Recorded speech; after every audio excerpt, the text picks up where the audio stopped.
A quiet stretch of Williston Road outside Gainesville, Florida. No streetlights for miles. This is where a car was heard driving away, right after a single gunshot cracked the night air. By the time anyone found him, it was too late. A 24-year-old man, shot once in the back, left on the side of the road, like he didn't matter to somebody.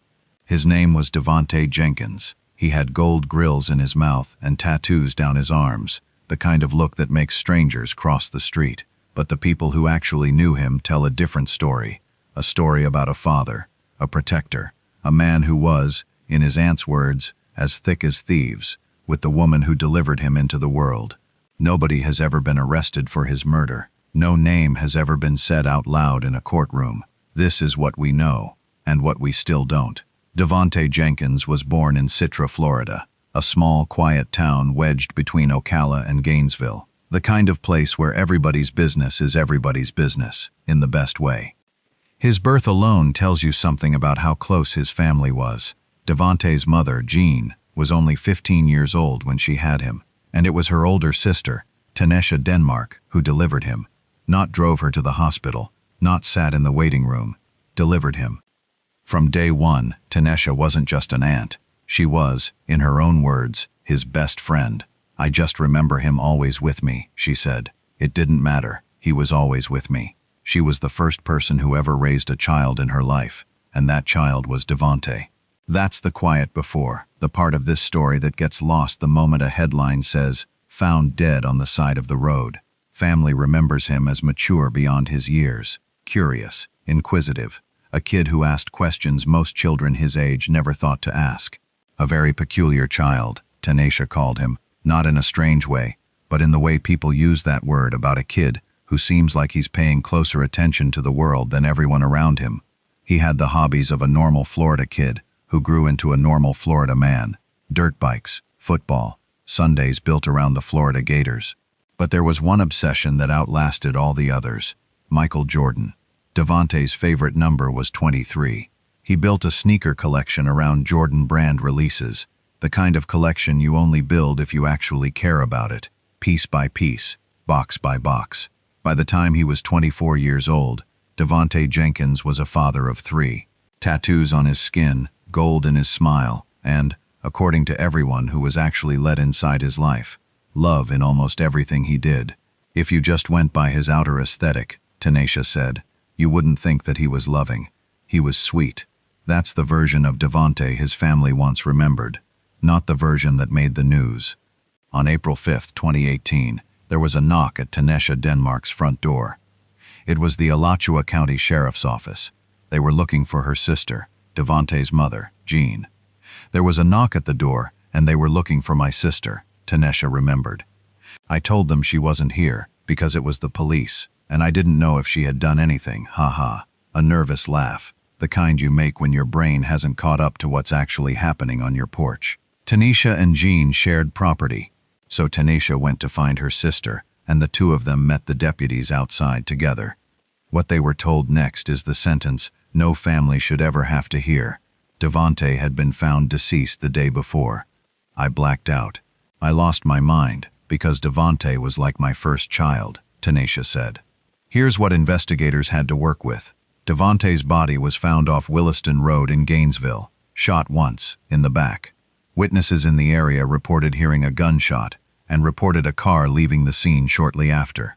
That's it. That's the entire physical picture that's been made public. No murder weapon recovered publicly, no suspect named, no eyewitness who saw a face, just a road, a gunshot, and a car driving into the dark. In the early days after Devonte's murder, there was still momentum. Tanisha says she called the detective assigned to the case regularly, checking in, pushing for updates, refusing to let her nephew become a case number that nobody thought about anymore. At one point, the detective told her something that felt like hope. There might be a lead. And then, nothing. That conversation was the last real contact Tanisha ever had with investigators. No follow-up call, no update on where that lead went, or whether it went anywhere at all. The case went cold, the way most unsolved homicides in America eventually do, not because anyone stopped caring on paper, but because leads dry up, priorities shift to newer cases, and detectives get reassigned. This is the part of the story we have to be honest about. There isn't a contradiction stack here. There isn't a suspect whose story falls apart under pressure, because there's never been a suspect named publicly in the first place. What there is, instead, is a silence. 6 years and counting of a family calling, waiting, and hearing nothing back. That silence is its own kind of evidence. It tells you how many cases like Devonte's exist in Florida alone, how many families are living inside the same waiting room, with no closing argument ever scheduled. Devonte Jenkins is survived by his 3 children, his parents, his cousins, his aunts, including the woman who delivered him into the world and then had to watch police deliver the news that he was gone. Tanisha eventually moved out of the home she'd shared with Devonte. The memories were too heavy to live inside every day. But the family didn't let him disappear. Photos of Devonte still fill the house. Some of his cousins had the Jumpman logo, the Michael Jordan silhouette he loved, tattooed onto their own skin, so a piece of his favorite thing would always be with them. His immediate family still holds on to his Jordan sneaker collection. Not sold, not packed away, kept. And Tanisha's grief, 6 years later, hasn't softened into something quiet. It's still sharp.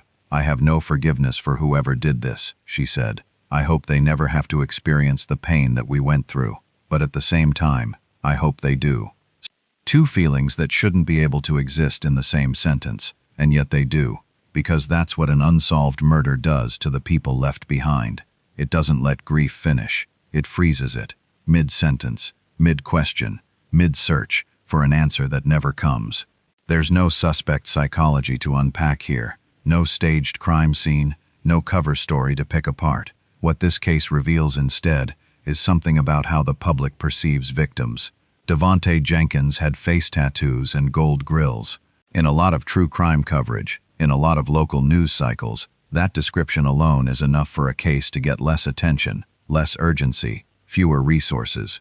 His own aunt anticipated that judgment before we could even ask about it. If you just went by his outer aesthetic, you wouldn't think that he was loving. That's not a coincidence that she said that. That's a family who has watched how their nephew gets summarized by people who never met him and who felt the need to correct the record before the record could even be written. Unsolved cases involving young black men in America carry a documented pattern: lower clearance rates, less sustained media coverage, and, as families frequently report, a sense that the investigation loses momentum faster than it does for other victims. We're not naming a suspect here because there isn't one, but the absence of one, 6 years on, is itself something worth sitting with. What this leaves unresolved, whether the lead the detective mentioned to Tanisha ever went anywhere, whether it's still in a file somewhere, waiting for someone to open it again. We started this video on a dark stretch of Williston Road, a gunshot, a car pulling away, and a 24-year-old man left behind who would never make it home. Here's what the evidence proves. Devonte Jenkins was murdered. He was shot in the back. Someone drove away from that scene and has never been identified, publicly, to this day. Here's what it doesn't prove. Who pulled the trigger? Why? Whether the lead, a detective once mentioned to Devonte's aunt, was ever followed to its end, or whether it's sitting untouched in a filing cabinet in Alachua County right now. Devonte Jenkins was not just a set of tattoos and a set of gold teeth that made strangers assume the worst about him. He was the first child his aunt ever helped raise. He was a father to 3 kids who are growing up without him. He was the reason his cousins now carry a Jumpman logo on their skin, so that some part of what he loved stays visible, even when he can't be. If you have any information about what happened to Devonte Jenkins on Williston Road in Gainesville, Florida, the Alachua County Sheriff's Office and Crime Stoppers are still asking for tips. 6 years later, this case is still open, and it can still be solved. Leave what you think happened in the comments. Somebody out there knows exactly what that car was driving away from that night. Maybe it's time they said something. We started this video on a dark stretch of Williston Road, a gunshot, a car pulling away, and a 24-year-old man left behind who would never make it home. Here's what the evidence proves. Devonte Jenkins was murdered. He was shot in the back. Someone drove away from that scene and has never been identified, publicly, to this day. Here's what it doesn't prove. Who pulled the trigger? Why? Whether the lead, a detective once mentioned to Devonte's aunt, was ever followed to its end, or whether it's sitting untouched in a filing cabinet in Alachua County right now. Devonte Jenkins was not just a set of tattoos and a set of gold teeth that made strangers assume the worst about him. He was the first child his aunt ever helped raise. He was a father to 3 kids who are growing up without him. He was the reason his cousins now carry a Jumpman logo on their skin, so that some part of what he loved stays visible, even when he can't be. If you have any information about what happened to Devonte Jenkins on Williston Road in Gainesville, Florida, the Alachua County Sheriff's Office and Crime Stoppers are still asking for tips. 6 years later, this case is still open, and it can still be solved. Leave what you think happened in the comments. Somebody out there knows exactly what that car was driving away from that night. Maybe it's time they said something.